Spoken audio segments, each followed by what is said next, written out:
Have you ever stood up to speak and suddenly felt like you couldn't breathe? Your chest tightens, your voice trembles, maybe your thoughts race? Or what about your overall breathing throughout the day? Do you feel like you're unable to use the full breathing capacity of your lungs? That feeling of not being in control often starts with the breath. But here's the good news. How you breathe affects not only your voice, but your mind, and you can learn to control it.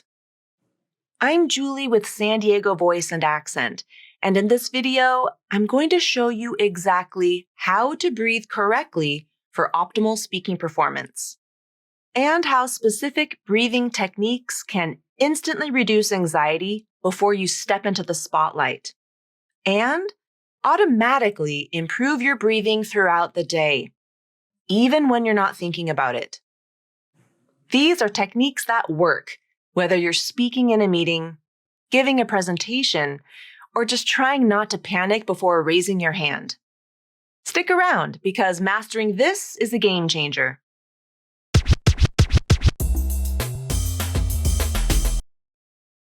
So why is breathing so crucial? First, let's talk about your voice. Watch this short video from the National Institutes of Health about how the voice is made in the body. It's really cool. There are several parts of the body that play a role in voice production. Vocal folds are two bands of tissue that are positioned opposite each other in the larynx. The larynx is located between the base of the tongue and the top of the passageway to the lungs, known as the trachea. When you are not speaking, the vocal folds are open so that you can breathe. Voice is generated by airflow from the lungs. When it's time to speak, the pressure below the larynx increases until it blows the vocal folds apart.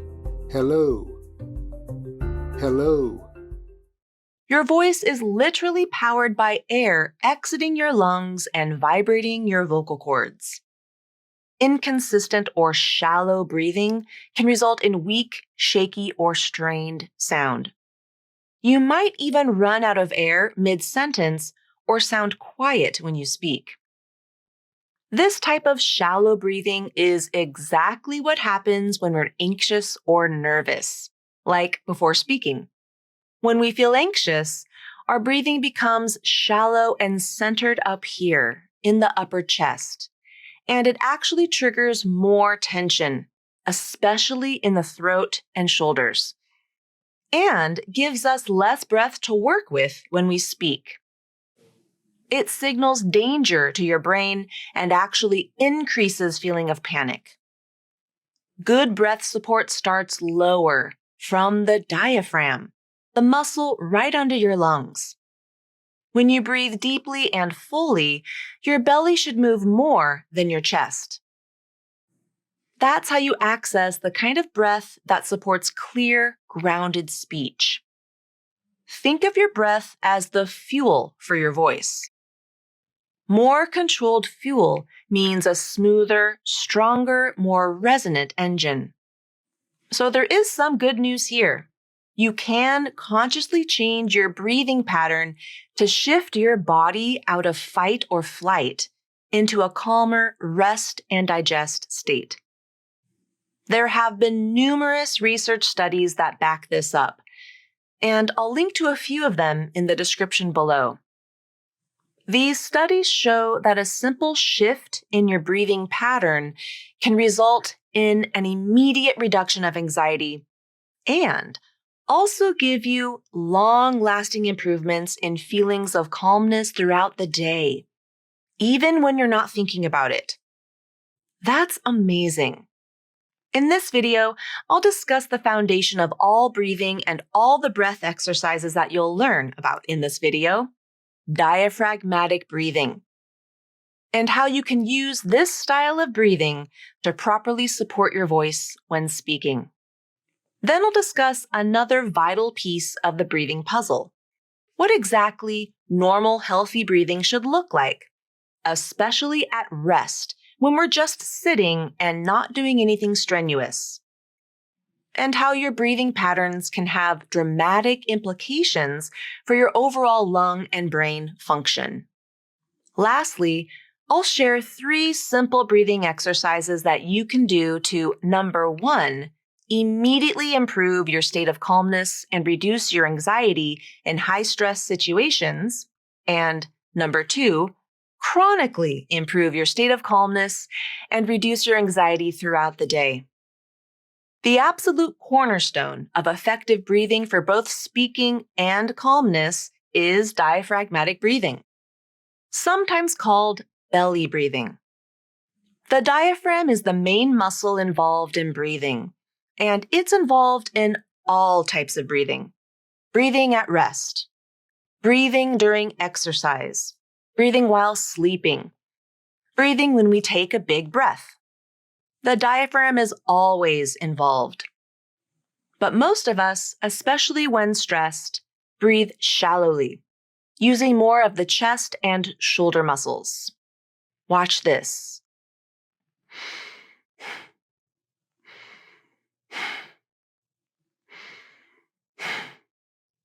This is inefficient breathing that's not utilizing our full lung potential.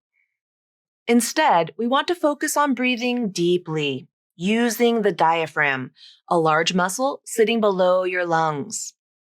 When it contracts, it moves down and pulls air into the lower part of your lungs.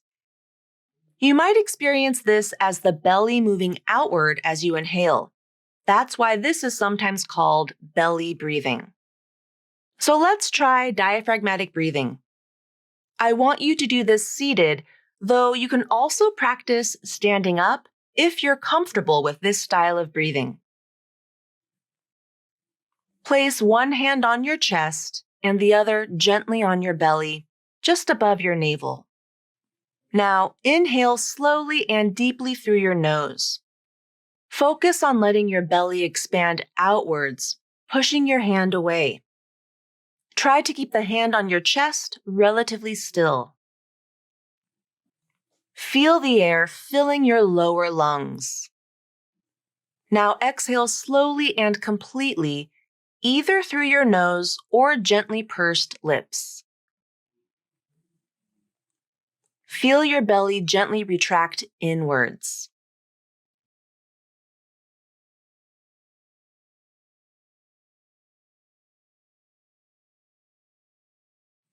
Let's do a few together. Inhale. Feel the belly rise. Exhale. Feel the belly fall. This is your speaking breath. It provides maximum air capacity with minimum effort, supporting your voice naturally. Well, how do you use this while actually talking? Well, you don't need to exaggerate it constantly. The goal is to make this your default way of breathing. Practice it throughout the day. When speaking, aim to take relaxed, diaphragmatic breaths during natural pauses between sentences or thoughts. This will naturally slow you down and force you to take more time to breathe. That's usually a good thing. Take your time here. It's more important to take a deeper breath and fully refuel the lungs when speaking. And remember to speak on the exhale. Your outward airflow carries your words. Don't try to squeeze out words on an empty tank. This gives you better volume control, allows for longer phrases, reduces vocal strain, and makes you sound more grounded and confident. But most of us aren't breathing this way, right? What are most of us doing?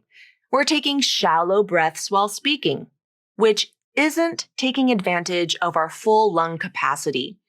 And we're also doing this during the day when we're just sitting at our desks, typing on the computer, or using our phones. This type of shallow breathing is not efficient, and what it actually leads to is an increase in the number of breaths we take per minute.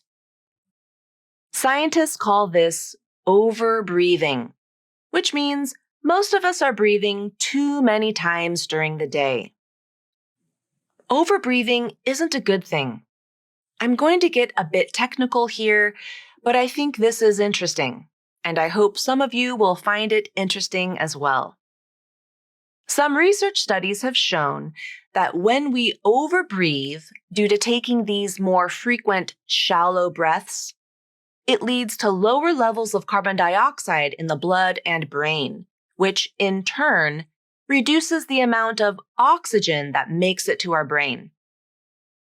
This triggers our brain to want more oxygen, and it triggers us to take more breaths. This is sort of what's happening when a person hyperventilates. This causes the cells in our brain to become hyperexcited, which means there's too much activity going on between the cells of the brain. There's too much noise. And once that happens, our brains become less efficient at paying attention or processing information or learning new things. So you can see how chronic overbreathing can lead to some amount of negative consequences in terms of our ability to focus, to pay attention and concentrate, and our ability to learn new information. So far, you've learned about diaphragmatic breathing and how it's the foundation of all effective breathing patterns. You've also learned that most of us use a less optimal breathing pattern when speaking and when at rest, where we take more frequent, shallow breaths. And how if we do this chronically, it can lead to a reduced capacity for our brains to concentrate and learn new information. Now, I want to discuss what constitutes normal, healthy breathing patterns and how to know if you are using them. Scientists think that normal, healthy breathing means a person will inhale 6 liters of air per minute of breathing. This typically equates to about 12 breaths per minute when a person is just resting and casually breathing in and out. However, as I mentioned earlier, most of us breathe too many times per minute, anywhere from 15 to 20 times per minute. These breaths tend to be shallower and thus more frequent, and they aren't nearly as efficient at accomplishing what breathing is supposed to do: bring in oxygen to our lungs and body and expel carbon dioxide from our lungs and body. You might be wondering, how do I know if I'm breathing in a normal, healthy way? Well, here's one test you can do to help you figure this out. I didn't create this test. I got it from the Huberman Lab podcast about breathing, which I'll put a link to in the description below. You should definitely check out that podcast if you're interested in learning more about this topic. The test is called a carbon dioxide tolerance test, and it will give you a rough estimate of how well you can control your breathing at the voluntary, muscular level and at the chemical level, which means how well you manage the carbon dioxide in your system. It's very easy to do, but I have to caution you not to do this near water or while driving. Be careful and make sure you're in a safe environment, so be seated and comfortable. It's also important to know that this test has nothing to do with cardio fitness levels, so it's not like the more fit you are or the more you exercise, the better your carbon dioxide tolerance will be. You should also know that your performance in this test can fluctuate based on other factors, like how well you've slept the night before, or how much stress you're feeling at the moment. So your numbers can fluctuate day by day. Here's what you do. Sit down and find some way to measure the time, be it your phone, a watch, or a stopwatch. Breathe normally for a few minutes, and you should be doing nasal breathing only, which means inhale through your nose and out through your nose. If you can't do that safely, maybe you have some nasal obstruction or blockage that prevents you from breathing comfortably through your nose, you can use your mouth, but use pursed lips to better mimic the type of resistance that you'd get from nasal breathing. Inhale through your nose as deeply as you can. You want to fill up your lungs from the bottom to the top. So be sure to allow your stomach to expand outwards as you inhale. When your lungs are completely full, start a timer and time how long it takes you to deliberately control the exhalation as you exhale through your nose or pursed lips. You're going to need to rely on your stomach muscles, diaphragm, and rib muscles to help control the exhalation. You don't want to blow all the air out immediately. You want a controlled, sustained exhalation. Stop the timer when your lungs are empty.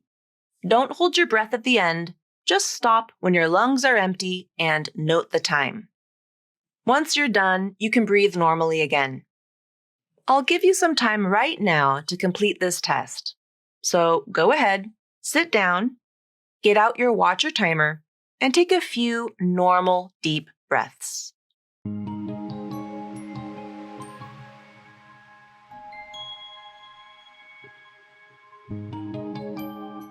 Then get ready to complete the test. You'll take a full, deep breath in through your nose or pursed lips. Then you'll time how long it takes you to exhale all of the air in your lungs with a long, controlled exhale through your nose or pursed lips. Get ready and start.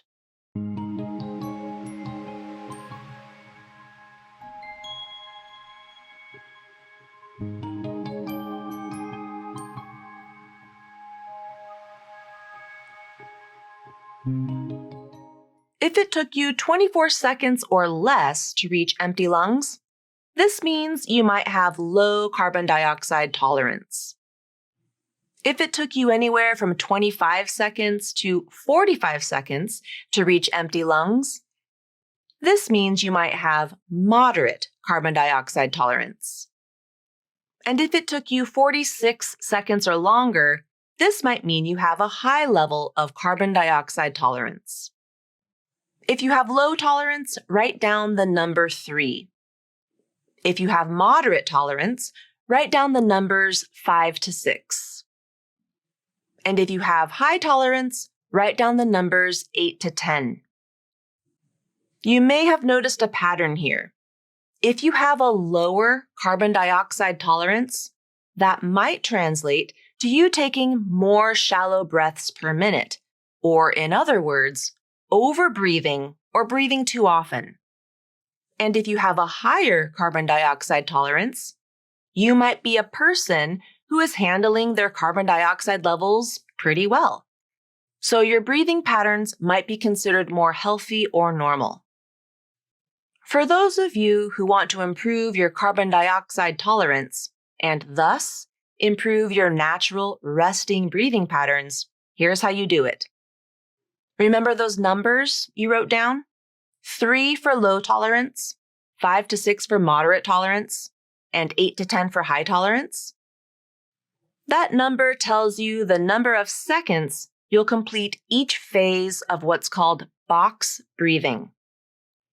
Box breathing is a popular style of breathing that's been around for a while now, and it can help to improve not only your carbon dioxide tolerance, but also your normal pattern of breathing at rest. It's called box breathing because that's sort of what you're doing when you complete a cycle of this exercise. You first inhale for a certain number of seconds.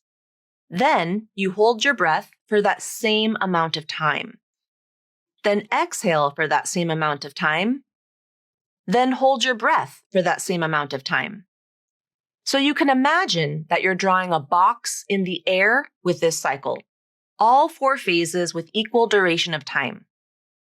If you wrote down the number 3, you'll box breathe for 3 seconds. So 3 seconds inhale, 3 seconds hold, 3 seconds exhale, 3 seconds hold. For those of you who wrote down 5 to 6, you'll follow the same cycle, but do it 5 to 6 seconds for each phase. And for those of you who wrote down 8 to 10, you'll do the same cycle, but for 8 to 10 seconds per phase. You'll want to complete a total of 2 to 3 minutes of box breathing, 1 to 2 times per week for 2 to 3 weeks. After that time, you might notice that the box breathing becomes easier, or your breathing at rest becomes easier. That's great. That's what you want. When that happens, take the carbon dioxide tolerance test again and see if your tolerance has improved. It's important to remember that you don't want the box breathing to be too strained or challenging, especially not at first. You want the box breathing to be easy at first because you want this to carry over into your daily breathing habits. The box breathing exercise is designed to increase your neuromechanical control of the diaphragm, which is the main muscle involved in breathing. Once you have better control over the diaphragm in this controlled way, it will translate to improvements in the brain circuits or brain cells that control the diaphragm. So these benefits in breathing can happen automatically without you having to think about it or control it. Ultimately, what you want is deeper and less frequent breathing when at rest, even when you're not consciously thinking about your breathing. Okay, you're about to present, give a speech, or walk into an important meeting, and the nerves hit hard. Your heart's racing, your palms are sweaty. What do? This is where targeted breathing techniques work wonders. They actively calm your nervous system. And remember, breath works both ways. Yes, your anxiety affects your breath, but your breath can also change your anxiety. I always say, you can't breathe like a calm person and stay anxious. Try it. You just can't. So here are 3 breathing techniques that I teach my clients to use before a presentation or speech. Which one you use depends on how much time you have. If you've got a few minutes before you're expected on stage, or before your presentation begins or your meeting begins, and you can sneak away to a place that's quiet, then try either of these first 2 techniques. The first technique is to do box breathing, like you learned earlier in this video. I'll quickly review the steps here. Find a quiet spot if you can, even a restroom stall works. Gently exhale all the air through your nose. Now inhale slowly through your nose for a count of 3, 4, or 5. You don't want this to be taxing on your system, so whatever length of time you use should feel comfortable and calming.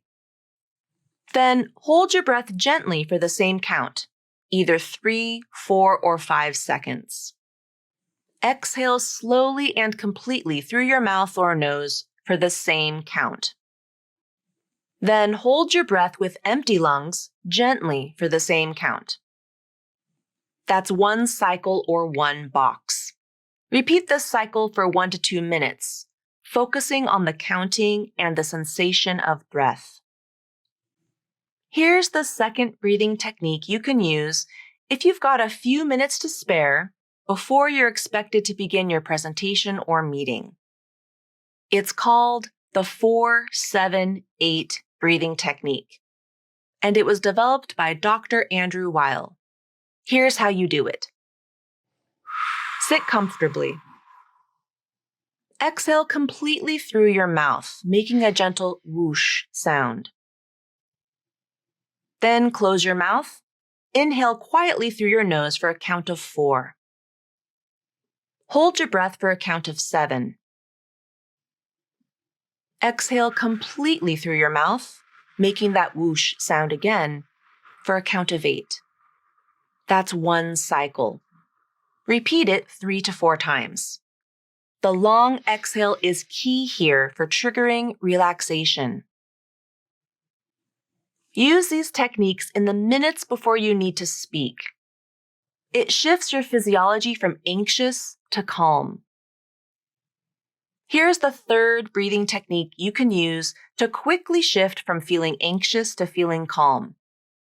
It's the most simple of the techniques and takes just a few seconds to complete. It's called the physiological sigh, and it's the fastest way to reduce stress, induce calm, and restore the level of balance in your nervous system.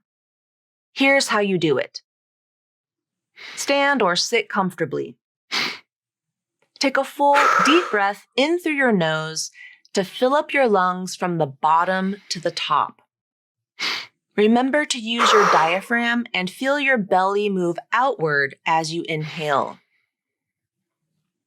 Then once you've reached full lung capacity, take a second, quick inhale through the nose to force in just a little bit more air. Then complete a long exhale through the mouth. And you can purse your lips to create just a bit more resistance if you want. And that's it. You can repeat the physiological sigh as many times as you want, but you should feel some relief of stress and anxiety from just one sigh. You've just learned 3 different breathing techniques you can use to induce feelings of calm when you're feeling anxious in the moment, like just before you give your presentation, or even when waiting in line to purchase your groceries. That can be somewhat stressful as well, especially if you happen to be in the slow line. But wouldn't it be great if you could do a set of breathing exercises that could change your brain state at baseline so that you'd just automatically feel calmer and less anxious throughout the day without even thinking about it? Well, good news. Research has been done in this exact area. And yes, there's a breathing exercise you can complete that will do just that. Change your brain state at baseline and help you to feel less anxious and more calm overall throughout your day. And the exercise is simple and you already know how to do it. It's the physiological sigh, but not just one sigh. To get the benefit of chronic, automatic baseline reduction in anxiety, you need to do several cycles of the physiological sigh. You should spend at least 5 minutes a day doing cycles of the physiological sigh in order to see those long-lasting benefits. Just as a quick review, to complete a physiological sigh, you inhale through the nose to full lungs. Then take a second, quick inhalation to really open up the lungs. Then complete an extended exhale through pursed lips until your lungs are empty. Do this for 5 minutes a day for a couple of weeks, and you should start to see the benefits of chronic, long-lasting improvements in calmness and reduced anxiety. Like any skill, mastering your breath takes practice. Don't just wait until you're anxious. Try out these various breathing techniques: diaphragmatic breathing, box breathing, the 4-7-8 technique, and the physiological sighs, and find the one that works best for you. Then practice that technique daily, maybe for a few minutes when you wake up, during your commute, or before bed. Try the anxiety-reducing breath techniques even when you're calm, so they feel familiar when you actually need them. The more you practice, the more natural and automatic deep, supportive breathing will become, both for your voice and your nerves. Thanks so much for watching this video. I hope that the exercises you learned today will help you to not only control your breath, but also control your nerves. Which technique are you going to try first? Let me know in the comments. If you liked this video, here's an easy way that you can show your support. Please subscribe to my channel and hit the like button or add a comment below. This is the best way to show your support, and it's entirely free and takes no time at all. Every subscriber really helps, so please click that subscribe button. And if you want to train with me for free, then I've got a fantastic free course for you called English Pro Lite. The link to enroll in English Pro Lite is in the description below, and in this course, you'll learn the highlights of the American accent, including the top vowels, consonants, syllable stress patterns, linking patterns, and reductions that native speakers are using in their everyday conversations. So if you like free training, then be sure to enroll in English Pro Lite now using the link in the description. Oh, and one more thing. If you want exclusive practice videos that you can watch here on my channel, then join my channel now and become a member. I upload new practice videos and audio lessons to my YouTube channel every month, and these are for YouTube members only. So click the join button below so you can start learning with this exclusive practice content. Thanks again for watching. Breathe easy and happy practicing.